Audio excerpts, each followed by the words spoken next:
ازيكم يا حبايب قلبي، عاملين ايه؟ يا رب تكونوا في احسن حال. احنا النهارده بقى نجهز مع بعض كده شويه بصاره جمال وزي العسل. بصاره حمراء، احنا عندنا في المنصوره بنحب البصاره الحمراء دي، وفي ناس بتعمل البصاره الخضراء برضه. عباره عن ايه اللي انت حطيتيه يا حاجه؟ شويه ميه وحطينا عليهم الطماطم بتاعتنا وحطينا الفول، ماشي يا حبايب قلبي، وحطينا الطماطم وسيبناها بقى ايه تتسلق مع بعضها كده، ورحنا على العين التانيه زي ما انتم شايفين نحمر البصله بتاعت البصار زي ما انتم شايفين كده يا حبايب قلبي اهو. البصله بتاعتنا هنتبلها ونخليها جميله زي السكر كده لما البصله بتاعتنا تكون اتسلقت، علشان بقى ايه نكمل العمايل مع بعض. ماشي يا حبايبي، الفيديو بتاعنا بسيط وصغير كده، يا رب يعجبكم ويكون خفيف على قلوبكم، وما تنسوش اللايك والاشتراك لو وصلتوا لعند ايه تحمير البصل اهو يا حبايب قلبي زي ما انتم شايفين كده. ماشي اهو كده بقى. في الوقت ده كده كانت البصاره اتسلقت وفرمتها، وخدت منها بقى ايه معلقتين بصل من اللي انا بحمره اهو زي ما انتوا شايفين كده. معلقتين البصل دي بقى وانت بتحطهم كده بيخلوا البصله بتاعتك جميله وزي العسل والسكر. ماشي، بس اهم حاجه تسيبها تغلي غلوتين تلاتة كده في البصل علشان تبقى معاكي حلوه وزي العسل. وتحطي بقى الملح بتاعك، ماشي، ما تحطيش حاجات كتير برضه عشان ايه ما تغيرش الطعم بتاعها. هو الملح والفلفل الاسمر والكمون بس اللي بتحطوا للبصار.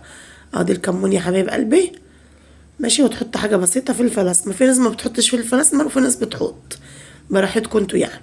وانا فعلا شكلي كده ما حطيتش فلفل اسمر برضه. ماشي يا حبايب قلبي، بتبقى حلوه وجميله وزي العسل والله العظيم.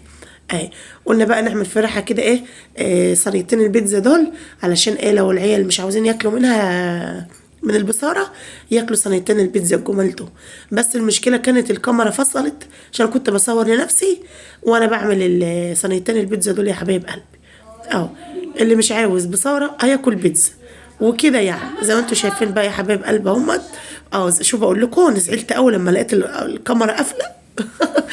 بوصف لكم الحاله يعني، فقلت مش مشكله بقى هعملها اوريها لكم كده. وما تنسوش اللايك والاشتراك بقول لكم اهو. والبيتزا بتاعتنا ديت جميله وسكر وزي العسل وكانت خفيفه، عيالي كلوها وسابوا لي البصاره. اه يا حبايب قلبي زي ما انتوا شايفين كده بقى، احنا واخدين طبق بصاره وواخدين طبق بيتزا ومدينه ايه لناس جيراننا يعني. ماشي يا حبايب قلبي اهو زي ما انتوا شايفين كده. وديت البصاره بتاعتنا بعد ما قطعناها البيتزا بتاعتنا بعد ما قطعناها والبصاره غرفناها وزوقناها كده بالبصله. ودي كان غدانا اليوم، حاجه بسيطه وسهله وجميله. يا رب الفيديو يكون خفيف على قلوبكم وتستفادوا مني لو بمعلومه بسيطه. بحبكم في الله يا احلى اخوات واحلى عيله في الدنيا. شوفوا بيتزا طريه وجميله وزي السكر. والله العظيم جربوها، بس المشكله انتوا ما شفتوش الطريقه معايا من الاول. عامة جربوها برضه. ازاي ما اعرفش. اهم حاجه اللايك والاشتراك. مع الف سلامه يا حبايب قلبي.